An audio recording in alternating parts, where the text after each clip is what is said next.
The Philadelphia Sixers should have another easy game tonight when they play the Cavs at home. But we may just be without two important players.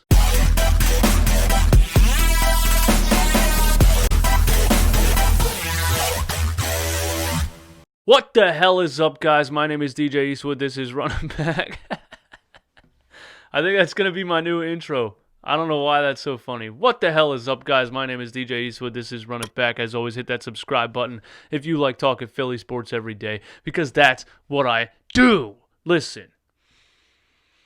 Ben Simmons is questionable tonight against the Cavs with his coming back from his shoulder injury. You know, they got a 3-game road trip coming up after this game. I think it's pretty smart, obviously, to not force him to play in this game that we should win anyway.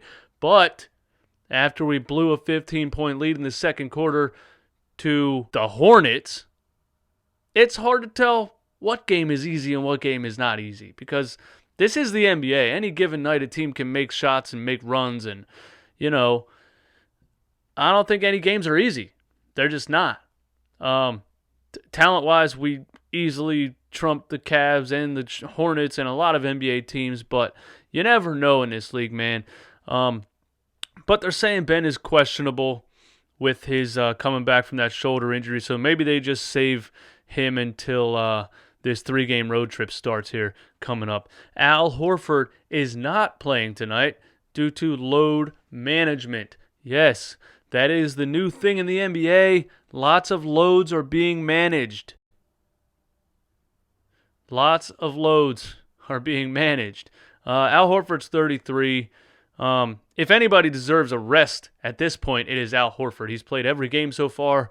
Every time Embiid has to sit for whatever reason, Al Horford's right there. He's dependable. He never stops. He never gives up on a play. He's just a perfect basketball player, man. He's fundamental. He plays hard. He plays the right way. He's a great guy to have. So sit down, Al Horford. You know what? Take a vacation for a day. You don't even have to come on the bus with us if you don't. Well, we're at home. We're not going to be on a bus. You don't even have to come to the game, Al. Just take a day, bro. You deserve it. Take your wife out for dinner, man. Take your kids to a freaking amusement park or something, man. Who knows? I don't know what I'm talking about. All right.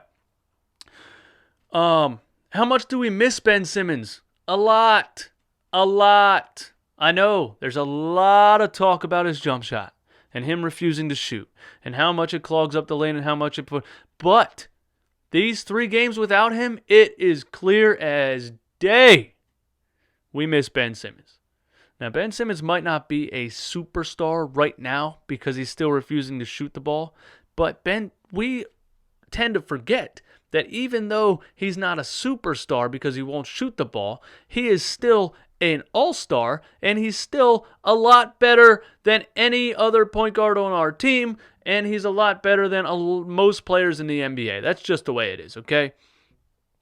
With him being out, we miss his on-ball defense. Our on-ball defense is not even close to what it is with him on the floor. And I don't think it's just his defense specifically. It's the way he impacts the entire team while he's on the floor. This whole team plays better defense when Ben Simmons is on the floor. Just think about that for a second. You saw those late possessions against Denver?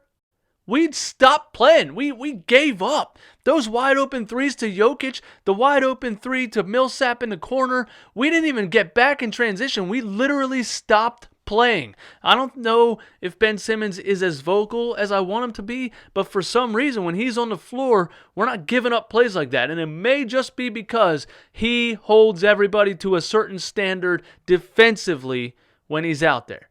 So we miss that. And we miss his rebounding. We miss his assists. You know, we miss Ben Simmons, man. We can't wait to have him back. But with him out, we obviously have to keep looking at Raul Neto, Trey Burke. Is Matisse Thybulle going to get minutes, or does he get less minutes because Ben Simmons is out? I still can't figure that one out. Listen, let's talk about the Cavs for a second. The Cavaliers have won 2 straight games coming into this game.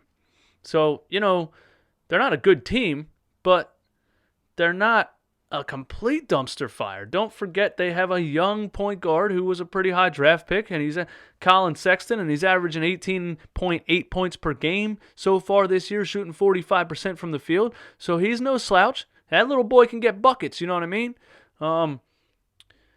Little boy, he's probably bigger than me, to be honest with you. I'm old, so I think everyone's a kid in the NBA. Kevin Love, who is not a child, is averaging 13.5 rebounds per game. So, like I always say, you win a game on rebounds and defense. We're going to have to get on the glass because Kevin Love's getting boards this year, man. I mean, he always gets a lot of rebounds, but he's getting boards this year. His offensive game isn't what it used to be, obviously, but he can still get rebounds, and he can beat us in the rebound department, especially with Al Horford out. A good thing is that our bench scored 47 points against the Charlotte Hornets the other night. That's a great thing. I don't know if you guys remember last year. You probably don't want to remember last year when thinking about the bench. I don't want to remember the last 5 years when thinking about the bench because it was terrible every year. But now, do we have a bench? Do the Sixers have a bench? Do the Sixers have a bench? Oh my God, you mean Brett Brown can go into the playoffs and not have to play 6 players? We have a bench, guys. 47 points from the bench last game. Neto, Trey Burke, Kyle O'Quinn was given the big goofy guy that I always make fun of, man. Nikola Jokic. Kyle O'Quinn was giving him buckets in the first half of that Denver game, and then he didn't play in the second half. And you know how I feel about that. But yeah, Mike Scott was shooting the ball well. Our bench is looking good. James Ennis playing good minutes. Korkmaz coming in, bombing. Listen, man, Korkmaz has been on fire since hitting that shot in Portland. It's amazing what one game-winning shot can do for your confidence. He's just catching the ball right now in confidence like a veteran NBA shooter and knocking stuff down, man. 45% from 3 he's shooting this year. Tobias Harris said that they were joking with him after the Portland game that he's a new man.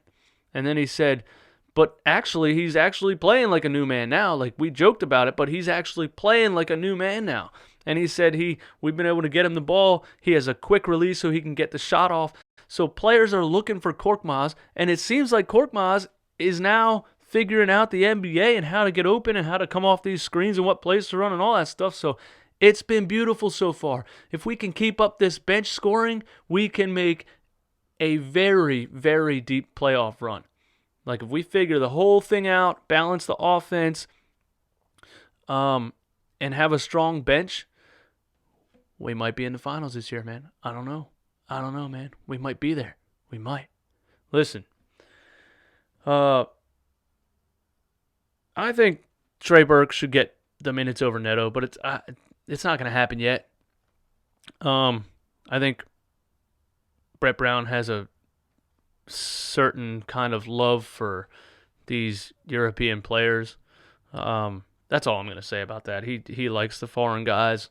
But I think Trey Burke is what this offense needs coming off the bench. He's absolutely what this offense needs coming off the bench. The energy, the pick and roll ability, the shooting, the getting buckets, getting to the rim, getting all that stuff, man.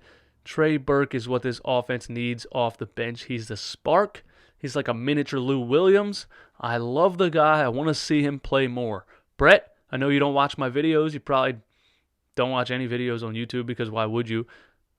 Play Trey Burke tonight. Play him. Play him. Listen. Let's talk about Josh Richardson for a second. He had 7 points in Denver, and he had 11 points against the Hornets. I made a video way back about how Josh Richardson is better than Jimmy Butler. All right, listen. Josh Richardson is a nice piece to have. This is just what I see so far. Josh Richardson is a nice piece to have on your team. He's a nice combo guard. His shot is just funky looking. I don't know why it looks the way that it does. But if he finds his rhythm and starts hitting a higher percentage, I won't talk about his shot. But, yeah, I'm an absolute moron for saying Josh Richardson is anywhere near the talent level of Jimmy Butler. So, but I think he obviously can do better than 7 points. He can do better than 11 points. This is Josh Richardson on this team should be a 15-point per game scorer, man. He just should. So I think he's going to get it together tonight and put up some buckets. I think him and Tobias Harris are both going to score over 20 points tonight. That's what needs to happen. Also, Embiid needs to be the Embiid from last season. We haven't seen it much yet this year. I know he hasn't been able to get into a rhythm because we're combining managing his load with the suspension and then bringing him back for a game, and now he's going to rest next game against Orlando. He's not able to get in a rhythm with all this stuff. He plays like a game and 2 games off, and a game and 2 games off. And I should make a video about load management because is that helping Embiid or is that hurting Embiid? He's not in game shape. But you can't get in game shape if you're not playing in the game. Anyway, once Embiid gets in a rhythm, gets in game shape, I think we'll start to see that 27 points per game, 15 rebounds per game kind of guy out of Embiid. I think tonight would be the perfect night for him to have that kind of game. One of those games, man. One of those 35-point games. You know what I mean? That's what we need from Embiid tonight to take out the Cavs. Yeah, I hope to see Kyle O'Quinn get a lot more minutes with Horford out because, like I said, I liked what he did in Denver, and I think he's a good piece to have and add some value to this team. Will we see Matisse Thybulle tonight? It's getting tough, man, because like I said, last game he came in with 2 minutes left and had 2 turnovers. The dude plays great defense, man, but it's getting tough for Brett to put him on the floor when he has no idea what he's doing on offense. But I hope he gets another shot. I hope Brett doesn't bench him the entire game. We want to see Matisse Thybulle in there getting the steals and the blocks and all that stuff like we saw the first couple games of the season. So I'm looking forward to Brett maybe playing Matisse Thybulle a little bit more in this game than he did in the last game. Let me know in the comments what you guys think of tonight's game. There's going to be no score predictions on this video. I'm not doing it ever again.